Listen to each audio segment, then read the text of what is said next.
Welcome to the land of our ancestors, where the sun dips into the horizon and paints the sky with hues of crimson and gold. A land where the air is sweet with the scent of mangoes and the pulsating rhythm of the drums beats in harmony with the heartbeat of the earth, connecting us to the rich heritage of our forebears. In this enchanted realm, stories have been passed down through generations, carrying the wisdom of our forebears and the secrets of the universe. Gather around, dear listener, and let us embark on a journey through the rich multi-layered embroidery of African folktales.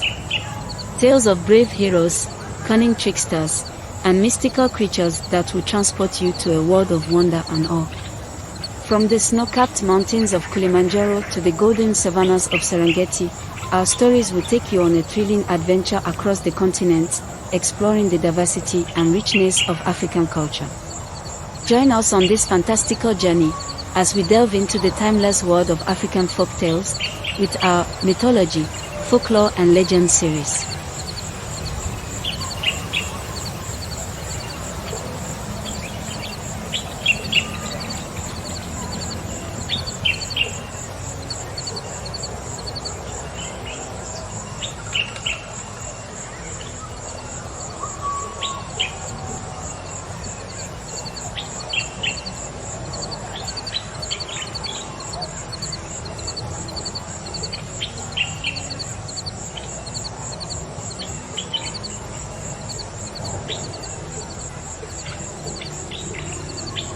In the heart of the savannah, where the sun dipped into the horizon and painted the sky with hues of crimson and gold, there stood a majestic baobab tree. The legendary Golden Baobab tree is a symbol of wisdom, resilience, and beauty. Its trunk was said to be as wide as a village, its branches as long as a river, and its leaves as green as the brightest emerald. But what made this tree truly special was the glint of gold that seemed to emanate from within its ancient bark.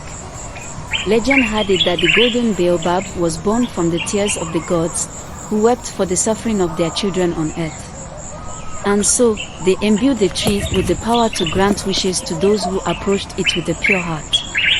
One fateful day, a young hunter named Kofi stumbled upon the Golden Baobab while chasing a wounded antelope. As he reached out to touch the tree's radiant trunk, a low, ancient rumbling voice spoke to him in a language only he could understand. Kofi, son of the earth, I sense your heart is pure and your intentions are true. What is your heart's deepest desire? Kofi thought of his ailing mother, who had been bedridden for many moons. He wished for her to be healed, to see her smile again, and to feel her warm embrace. The Golden Baobab nodded its branches, and a shower of golden leaves rained down upon Kofi. When the leaves settled, Kofi's mother was standing before him, her eyes shining like the stars on a clear night. But, as Kofi soon discovered, the curse of the Golden Baobab had been unleashed. With each wish granted, a terrible price was exacted. Kofi's mother was indeed healed, but the village's crops began to wither and die. The villagers, who had grown dependent on the tree's magic, began to turn against each other, their hearts filled with greed and envy. The quaint village of Kuru, nestled in the heart of a once lush land, had the pangs of hunger and starvation as a constant companion now. The skies, once a brilliant blue, now seemed to perpetually hang with a dull grey haze, as if reflecting the despair that grips the villagers' hearts. Famine's cruel hand had ravaged the land, leaving withered crops and barren fields in its wake. The air reeks of desperation, as the scent of parched earth and decay hangs heavy over the village. As the days blend into an endless expanse of suffering, the villagers' gaunt faces tell the tale of a community on the brink of collapse. Sunken eyes, once bright with hope, now dimly flicker with a faint glimmer of resilience. The elderly, once revered for their wisdom, now huddle in corners, their frail bodies racked with pain. Children, once full of laughter and curiosity, now wander listlessly, their bellies swollen with hunger. Disease has also taken its toll, as the putrid stench of sickness wafts through the village. The sick and the dying lie on makeshift pallets, their moans and cries piercing the air.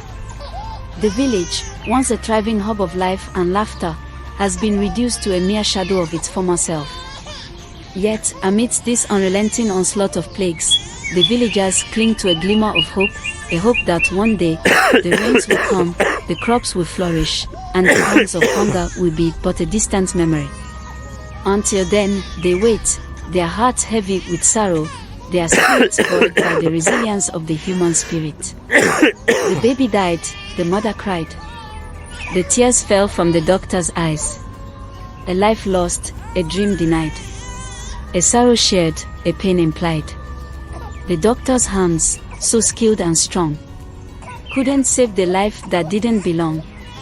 The mother's love, so pure and true, couldn't shield her from this pain anew. In this moment, all are equal, united in grief, in sorrow's sequel. The doctor's tears, a rare sight, a reminder of the human heart's plight.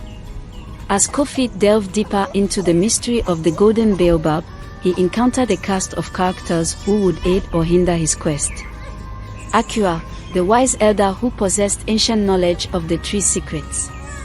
Ya, the enigmatic stranger who seemed to be hiding secrets of her own. The mischievous trickster, Anansi, who offered riddles and clues to unravel the curse. The dark sorcerer, Kwaku, who sought to exploit the tree's power for his own gain. Kofi's journey became a race against time, as he navigated treacherous landscapes, solved puzzles, and confronted the darkness within himself. With each step, the stakes grew higher, and the fate of the village hung in the balance.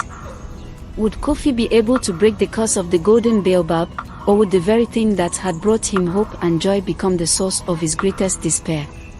Kofi's quest to unravel the mystery of the Golden Baobab led him to the wise elder, Akua. He lived on the outskirts of the village, in a hut adorned with strange artifacts and mysterious trinkets. As Kofi approached, the wind carried whispers in his ear, warning him of impending danger. Akua greeted Kofi with a knowing gaze. "The winds have brought you to my doorstep, young one. You seek answers, but are you prepared for the truths that lie within?" Kofi nodded, his determination evident. Akua began to weave a tale of the Golden Baobab's history, of how it was born from the tears of the gods and imbued with the power to grant wishes. But he also spoke of the curse that came with each wish, a curse that had been unleashed by the very first wish made by the village's founder. As Akua spoke, the winds grew stronger, and the whispers intensified. Kofi felt an eerie presence lurking just beyond the edge of the village. Akua noticed his unease and handed him a small, intricately carved wooden box. "Solve the riddle of the box, Kofi, and you shall unlock the secrets of the Golden Baobab. But be warned, the answer comes with a steep price." The box was adorned with strange symbols and markings that seemed to shift and change as Kofi turned it in his hands. He knew he had to solve the riddle before the curse consumed the village entirely. As he departed Akua's hut, the winds howled louder, and the whispers became a deafening chant. Kofi felt the presence closing in, its dark energy threatening to engulf him. Suddenly, Ya appeared beside him, her eyes gleaming with an otherworldly intensity. "The winds have spoken, Kofi. The time for riddles is over. The darkness is coming, and you must face it head-on." What lies ahead for Kofi? Will he solve the riddle of the box, or will the darkness consume him? The journey continues. Kofi and Ya journeyed to the heart of the forest, seeking the wisdom of the ancient trees. As they walked, the shadows seemed to move of their own accord, whispering secrets in the wind. They stumbled upon a clearing, where a magnificent tree with branches like outstretched arms beckoned them. Carved into its trunk was a message: "Face the shadows within." Ya vanished, leaving Kofi to confront his own darkness. Visions of his past mistakes and deepest fears assailed him. He realized that the curse was not only external but also internal, feeding on his own self-doubt. With a newfound understanding, Kofi emerged stronger, reunites with Ya and ready to face the challenges ahead. Kofi and Ya reached the river of regrets, where the waters flowed with the tears of those who had made wishes at the Golden Baobab. They met a mysterious ferryman who revealed himself as Anansi, a mischievous trickster, offering riddles, clues and cryptic guidance, testing Kofi's courage and wit. He offered to transport them across the river but warned that the journey would come at a steep price, relieving their deepest regrets. As they crossed, visions of Kofi's past mistakes and Ya's hidden sorrow flooded their minds. They emerged on the other side, wiser and more determined to break the curse. Kofi and Ya entered the treacherous caverns of confrontation, where they faced their greatest fears and doubts. Illusions and traps tested their resolve, but they pressed on, guided by the whispers of the wind. They discovered ancient artifacts and clues left behind by the village's founder, hinting at a dark secret. Kofi and Ya uncovered the shocking truth about the village's founder, who had made a pact with a malevolent force to ensure the village's prosperity. The Golden Baobab was a symbol of this pact, and the curse was the price paid for each wish granted. The founder's spirit appeared, revealing the terrible truth and the true nature of the curse. As Kofi and Ya returned to the village, a dark storm gathered on the horizon. The winds howled, and the skies grew dark.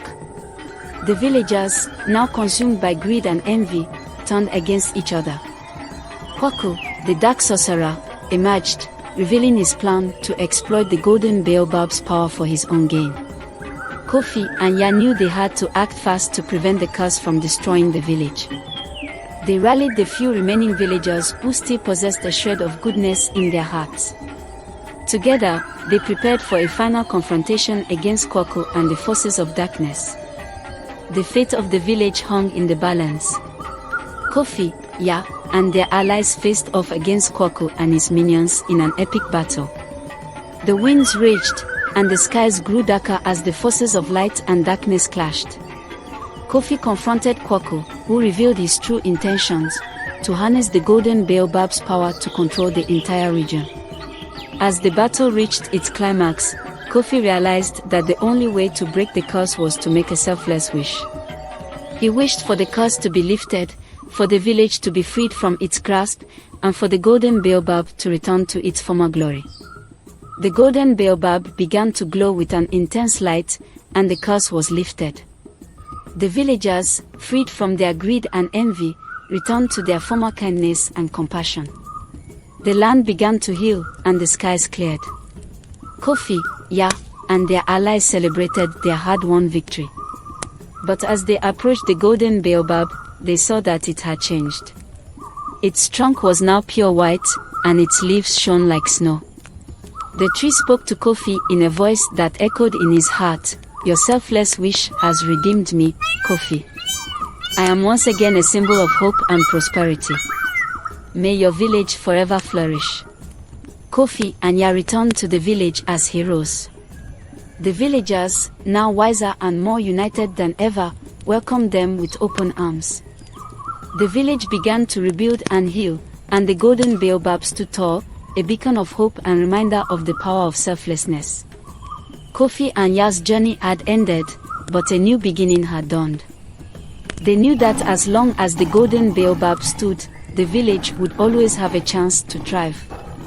And so, they lived happily ever after, their hearts filled with the knowledge that their courage and determination had saved their home. And so concludes the story of The Curse of the Golden Baobab. We hope you enjoyed it. Do subscribe to our channel and hit the notification button for more.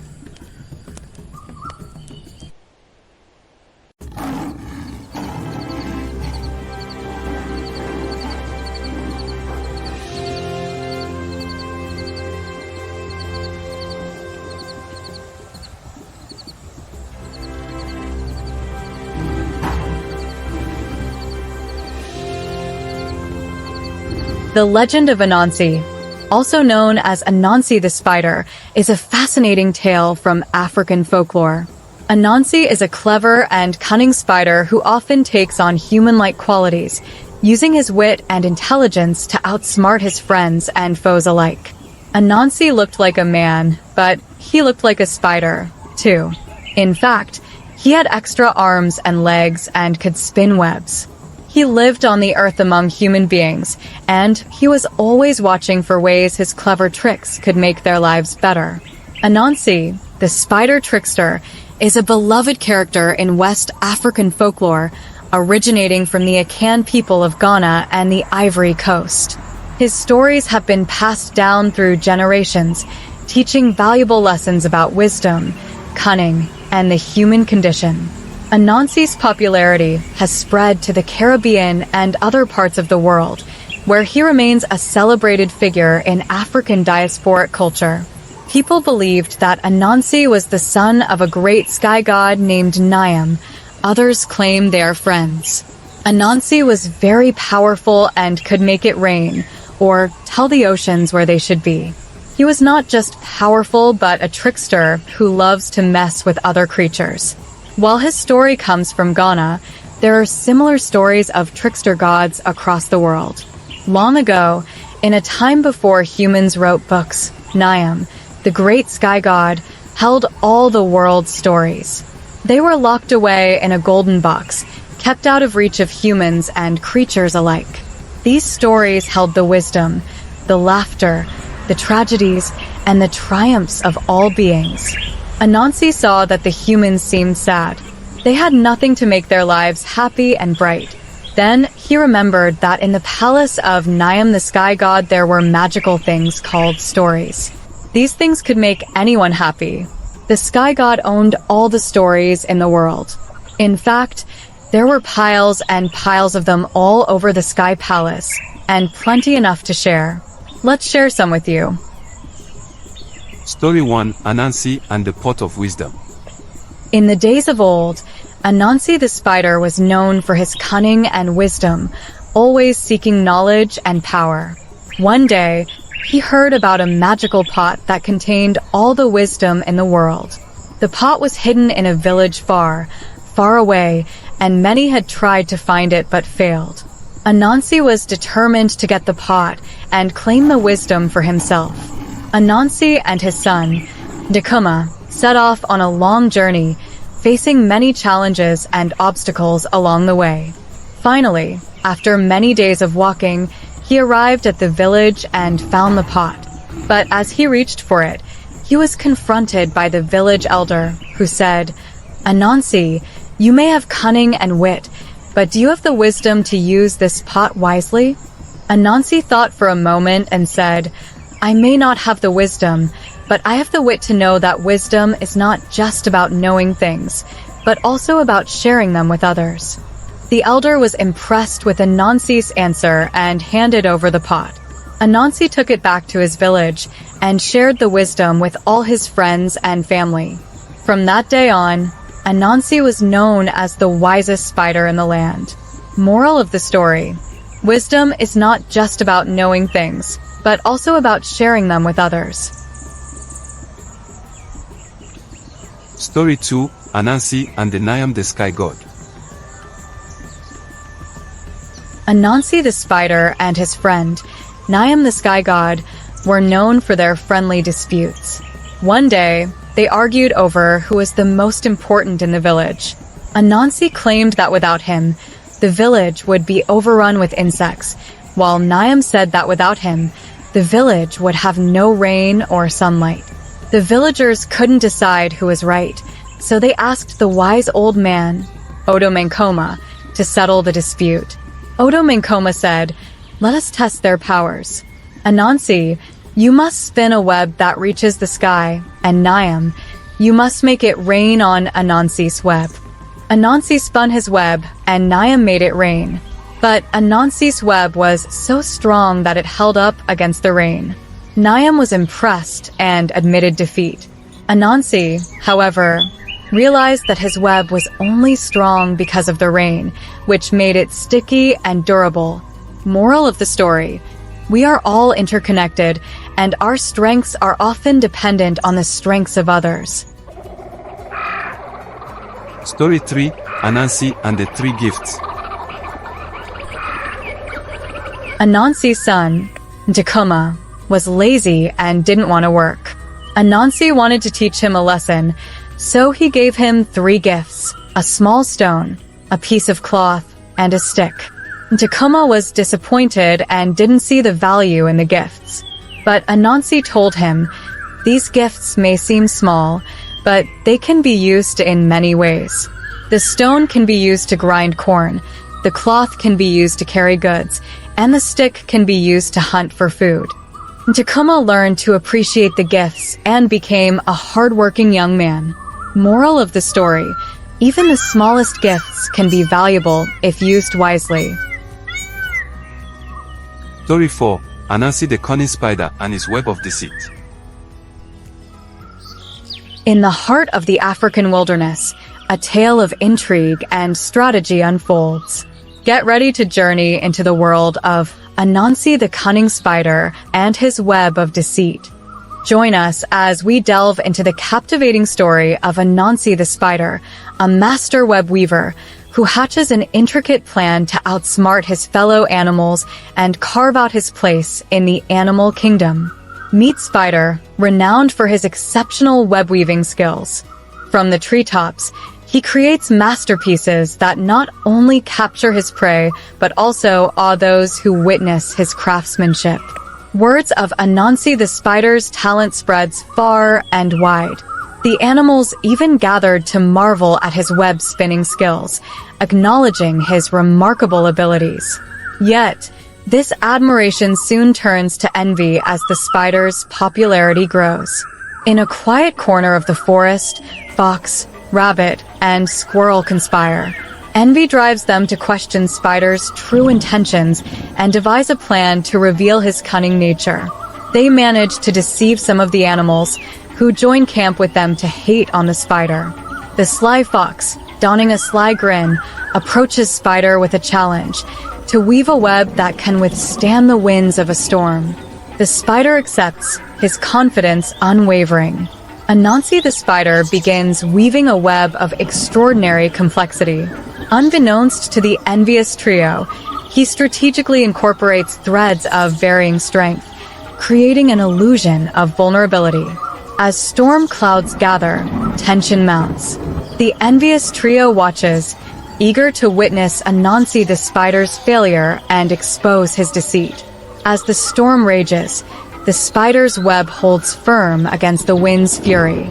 The envious trio and their fellow partners in crime are left astounded, realizing that Spider's supposed vulnerability was nothing but a carefully crafted ruse. With the storm's end, Spider emerges unscathed, standing proudly beside his web. His reputation as a master weaver remains intact, leaving the envious trio in awe of his brilliance. The Cunning Spider's Web of Deceit story reminds us that appearances can be deceiving and that true mastery lies not only in skill but in strategic thinking.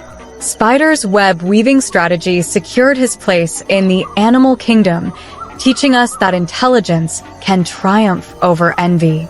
Did this tale surprise you? Share your thoughts and favorite African animal folklore stories in the comments section below. Remember to like, subscribe, and stay tuned for more captivating tales from the heart of the African wilderness. You can even suggest what African folklore story you want us to do next.